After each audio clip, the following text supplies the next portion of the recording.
Hello, this is Steve Solich. I'm from Pennsylvania. I figured out through LeafFilter out of by chance anyhow.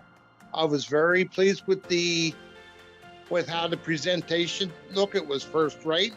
Told me how every other competitors and stuff would do theirs, and I was very happy with.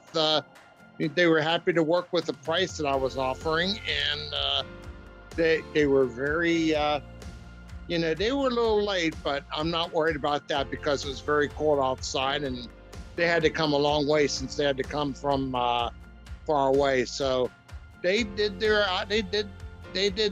take down the installation less than about 5 hours. They were any questions I asked, they were very pleased with, and they were very courteous and happy to answer any questions that I had. The people were very friendly, pleasing, and I was overall very happy with the service. And if I would have had to do it again, I would then.